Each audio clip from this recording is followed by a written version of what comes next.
Assalamualaikum warahmatullahi wabarakatuh. Kembali lagi bersama saya Nadia Zulfaulia. Sebelumnya saya akan perkenalkan, saya adalah salah satu mahasiswi di Institut Budi Utomo Nasional yang ada di Majalengka.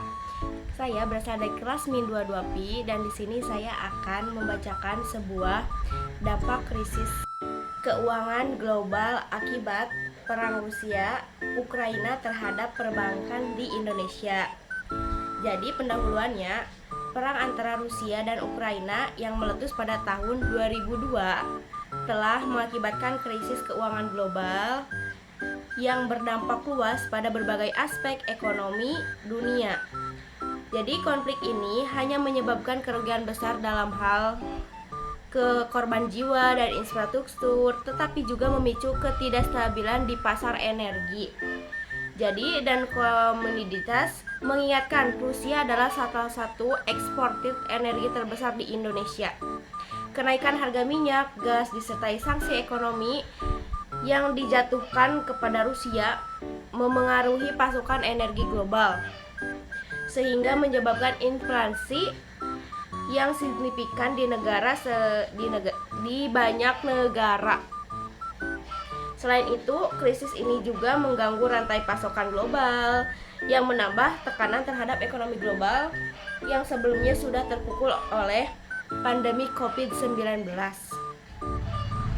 Dalam konteks di Indonesia, dampak dari krisis keuangan global akibat perang ini tidak diabaikan, terutama pada sektor perbankan.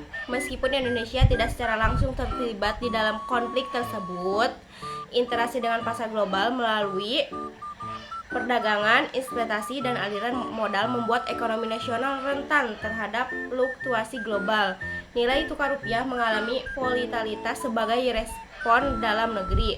Bank-bank Indonesia yang memiliki eksposur terhadap risiko kredit dan pendanaan di internasional harus menghadapi tantangan besar dalam menjaga likuiditas dan profitabilitas di tengah gejolak ekonomi global.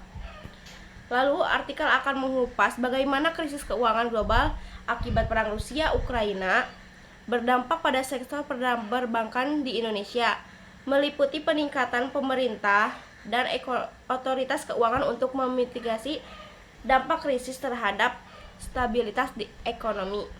Jadi, metode analisis apa saja sih yang harus kita lakukan sebagai warga di Indonesia? Baik, kita sebutkan satu persatu. Yang pertama, peningkatan risiko kredit, dan yang kedua, volatilitas nilai tukar. Yang ketiga, kebijakan moneter respon pemerintah. Yang keempat, strategi mitigasi oleh sektor perbankan. Dan yang kelima, kesimpulan sementara. Apa sih isi di dalam kesimpulan tersebut? Mari di sini kita bacakan, oke?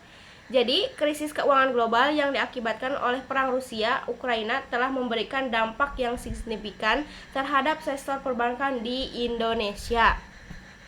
Meskipun di Indonesia tidak secara langsung terlibat di konflik tersebut, interaksi dengan pasar global melalui perdagangan dan investasi membuat perekonomian nasional rentan terhadap fluktuasi ekonomi yang ditimbulkan. Lalu, peningkatan resiko kredit, volatilitas nilai tukar, dan tekanan inflasi menjadi tantangan utama bagi bank-bank di Indonesia.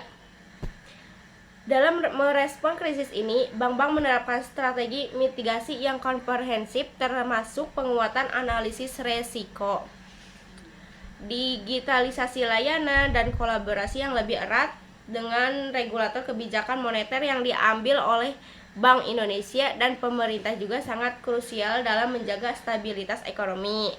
Ke depan, sektor perbankan harus terus beradaptasi dan berinovasi untuk memastikan berkelanjutan dan ketahanan dalam menghadapi ketidakpastian global. Jadi mungkin sekian dari saya. Mohon maaf bila banyak kekurangan karena di sini saya masih belajar. Billahi taufiq wal hidayah. Wassalamualaikum warahmatullahi wabarakatuh.